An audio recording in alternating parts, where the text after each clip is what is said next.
So look, I'm gonna try to keep this super simple for you guys. Before you throw your money into any investment, the very first thing that you want to do is your research. If you're not doing your research, you're already messing up.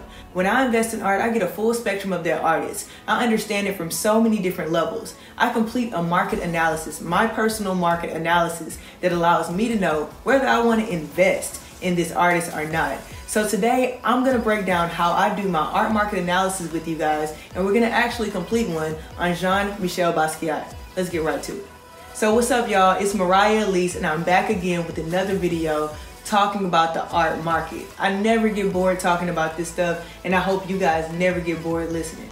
Today we're gonna talk about how I do a full art market analysis before I choose to invest. We're gonna focus on Michel Basquiat because I've been in this whirlwind of should I invest in this piece or not. In my last video, I was talking to you guys about masterworks, and you could see on the screen that I was almost finished with my investment. I never finished it. It's about 90% of those shares sold already, and I still haven't made a decision. But we're gonna choose today whether it's gonna be a good investment for me and for you guys. I break my research down into 4 different sections so I can stay organized. The very first section is history.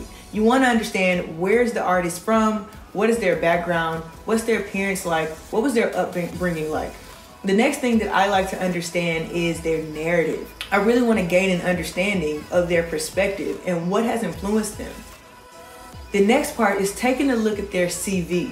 Look at their resume, see what exhibitions they've been a part of, what exhibitions are they a part of currently. You want to dig into what awards they won, what artist groups they've been a part of. Really dig into their resume and see professionally what were they actually about.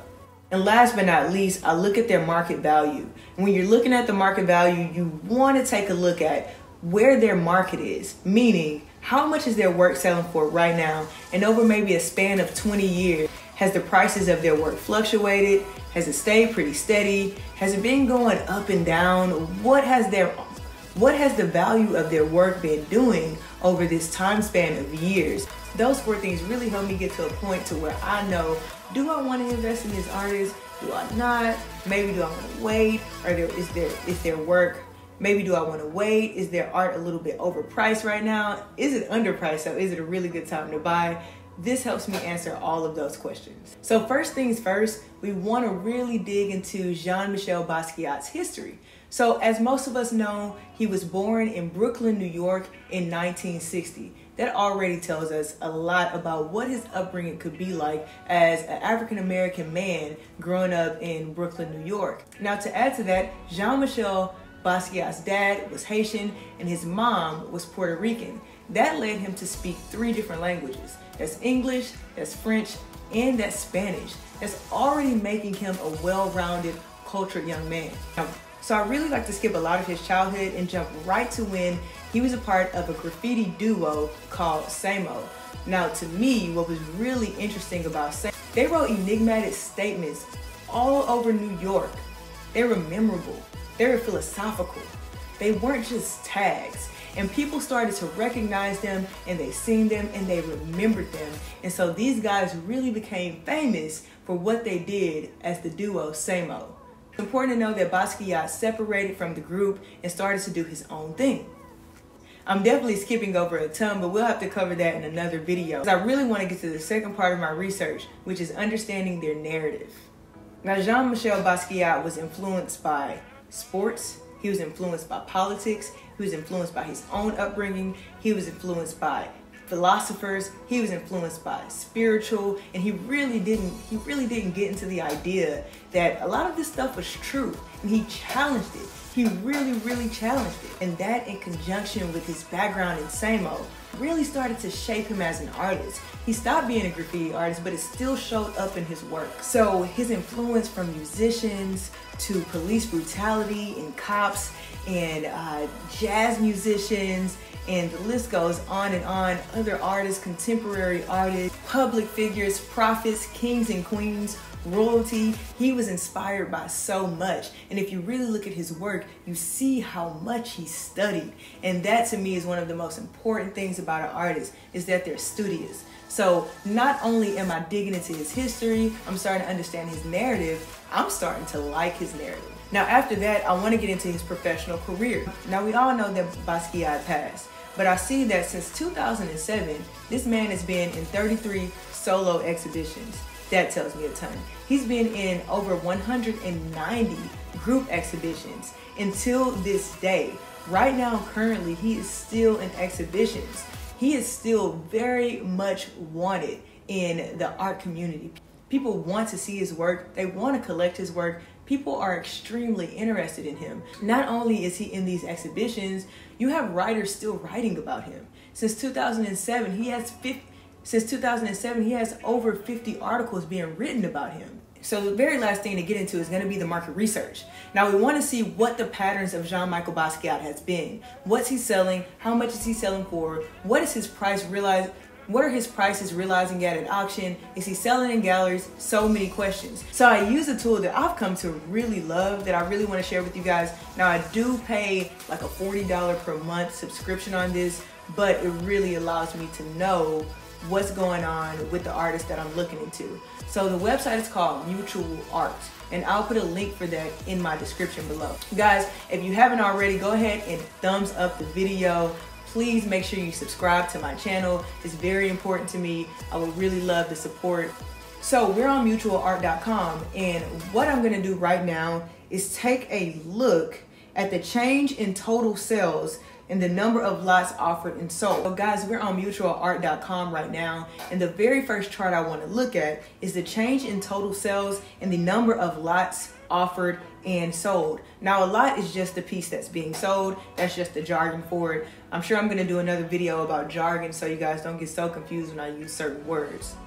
So I just want to start to look at 2017. Now this chart specifically starts at 2011, but I want to look at 2017. I want to look at 2015 until 2019. 2020 is such a weird year. There's a lot going on this year. So I'm going to stop at 2019 also because the year is not over. So in 2015, his realized auction price was 132 million roughly. If you go to 2016, it went up to 174 million. Now, when you hit 2017, that's the type of year that we want to see again. Now, this year specifically was the year that he hit his record high of selling a piece for $110 million. That has a lot to do with why he realized at such a high price.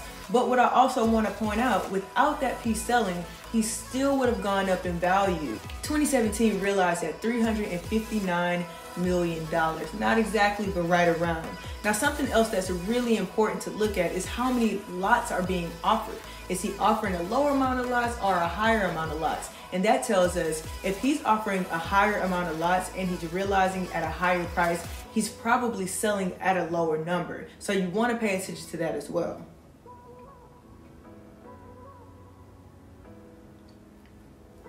The next thing that I like to go to is the change in median artwork prices and the estimates.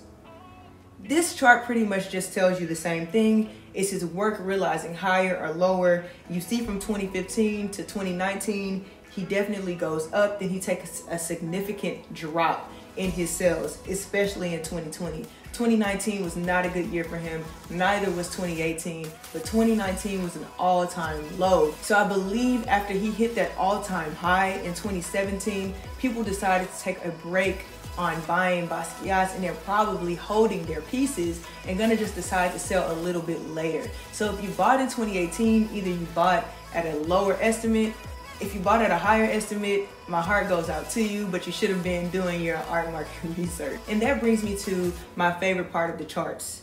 Sold lot performance against their estimate. So what this tells us is what percentage of the work was not sold, what percentage of the work was sold within, what percentage of the work was sold above. Now this is very important because it lets us know, is he within his market, is he below his market, or is he above his market, and was his work even selling? So in 2015, he didn't sell 25% of his work. He was below about 9%, he was within 31%, and he was above 33%. That's pretty normal, that's stable. I can agree with that. 2016, 22% not sold. okay? 22% not sold. But what you also want to consider was in 2016, was he selling or was he offering more than he was offering in 2015? And as we can see, he was, but not too. Now he sold 21% within and 44% above, which is great. Now 2017 was special. In 2017, he didn't sell 18% of his work. He sold below 13%. Those people made very poor decisions. Within 33% and above 35%. Now remember, that's that year that he sold that piece for $110 million. 2018 was not great. He didn't sell 29% of his work. 10% was below, 25% was within, and 34% was above. 2019, about the same. 29% did not sell, 10% was below, 35% was within, and 25% was above. So no matter what, you always want to be within or above the estimate. You always want to sell. If you're selling and you're offering your work in auction, you always want to sell within or above. The only way, I guarantee guys, the only way you guys are going to do that is to know how to price your work. You want to really just partner with these auction houses. They should know. They should have done all the research. 2020, of course, right now, 34% of his work didn't sell. 28% sold below, and I guarantee you people just needed to liquidate. They just needed some money at this point. 2020 has been such a rough year financially. 19% have sold within and 17% sold above. For those guys that sold above, they got really lucky. They got really lucky, and praises to them. So the piece that I'm thinking about investing in, The Mosque by Michel Basquiat, was bought this year. It was bought this year, so remember what I said. Most people this year sold their work below market, but Masterworks bought it at the bottom of the estimate. So that's still okay, that's still good, but my opinion, they could have bought it below the estimate. They bought it in February, so it was a little bit before all of the beer virus started, but in my opinion, they probably could have bought it a little bit below the estimate. Jean-Michel Basquiat's market is going at a decline. It's not going up right now. So what we can only hope for is that we have another 2017 year in the near future, in the next 5 to 7 years, so Masterworks can sell that piece. As a share investor in art, you really want to count on them to make some of the best decisions. They do lean on their investors. We do have an opportunity to vote. This year it is not going to sell. It's probably not going to sell next year or the year after that as well. But that's why we know art is a long-time investment. Hopefully, Jean-Michel Basquiat's market begins to do what it did in 2017 and starts to go on an incline again, because right now it's on a major decline, and that's not just because of 2020. It was on a decline in 2018, 2019. Now what's really good about Jean-Michel Basquiat, people are still talking about him.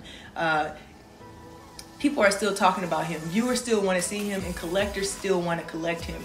Also, so many people are buying his pieces for low that they might sell lower than we want them to sell. So we might be talking about a 10-year, 15-year game we might be in right now. But again, we do know that art is a long-time investment. So in conclusion, my opinion, buy. Take the risk, because Jean-Michel Basquiat is always going to be an important artist, and he is always going to be on the incline. People love his work. It might take a while for his market to pick back up again, but it will. So I'll give it to you guys again. My conclusion is to buy right now. Buy the shares. Buy all the shares you can. It's an investment, so there are always an opportunity to win, but there's also an opportunity to lose. Don't ever forget that, and don't ever forget to do your research. All right, guys, I really appreciate you guys.